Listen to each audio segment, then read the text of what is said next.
Hey guys, welcome to part 2 of Assumable Loans. Now, in the first one, we kind of went over what they were, and if you want to see more of it, check out part 1.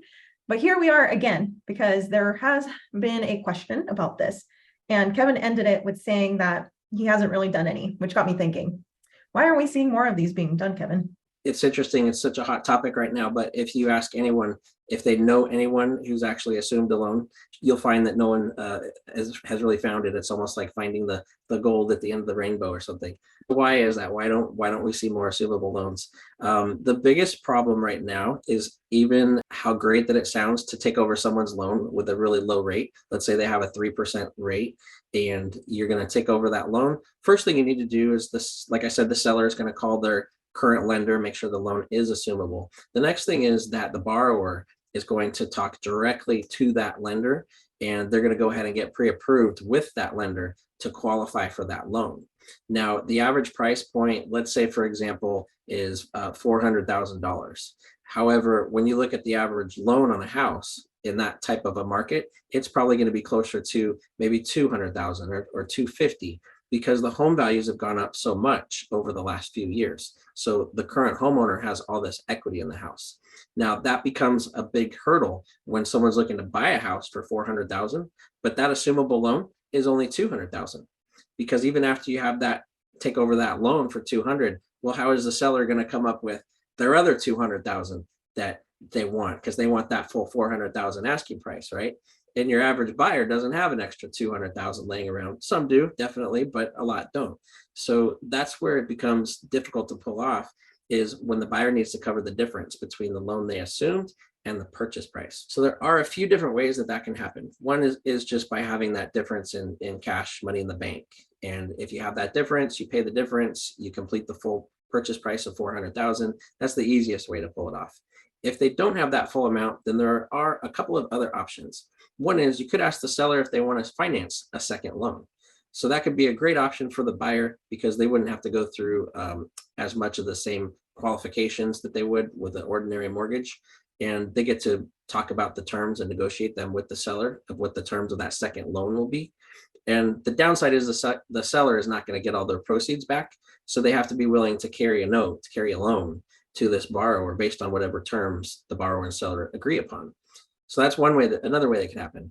The third way that it can happen is if the borrower does take out a second mortgage from a bank to cover part of the difference between the loan that's assumed and the purchase price. And the problem that happens here is, number one, you're dealing with higher rates. So instead of having a lower rate like you might find, of course, with the assumable loan, which is wonderful, but even right now with the rates at a certain place, then you have a second loan, which is a higher risk loan. So you're going to have an even higher rate. That rate might be, here in mid 2023, a second loan might be anywhere from 8, 9, or 10% for a second loan. So you're now going to add a pretty big payment to that mortgage, and then it's going to make everything not look as good as it sounds. Okay, great. You have a first loan at 3%, but you have a second loan at 10%. How much money are you really saving, right? Right off the bat, when people ask me about this, sometimes it just makes more sense just for them to get a regular mortgage and not deal with the assumable part of it. Now you have to deal with 2 loans, and that's usually not fun. Yeah, and even qualifying for them might be more difficult because they're more strict. For example, on that $400,000 purchase price, you might be able to put down 3% or 3.5% or 5%.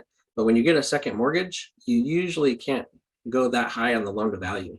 You're usually going to have 10% or 15 or even 20% equity, meaning the borrower still has to come down with often 20%, even when they're assuming a loan, getting a second loan, and then still coming up with 20% down payment. So it becomes a lot more difficult to actually pull off for most buyers. Something like this can happen. And it's best probably when you have the cash to make up for the difference, correct? It's better. Correct. Yeah, that's where you're going to see a more likelihood of success. You heard it here. There is a dark side to assumable loans. It sounds great. You can take that 3%, but there is that dark side. You will have that higher percent rate. And Kevin, for just a regular home loan on an FHA or any loan, what are the current rates? So for a regular loan, if you're just going to get one loan, maybe FHA or conventional, 3.5% down, 3% down, 5% down, something like that. Depending on credit scores, you're going to be somewhere in the 6s. If you have great credit for FHA, you could be in the 5s.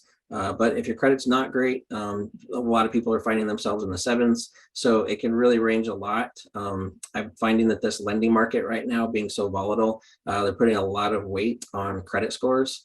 And so that is really having a big fluctuation with these rates, depending on what those credit scores are.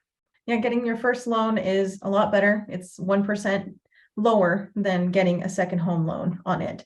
So it's best just to leave the assumable loans.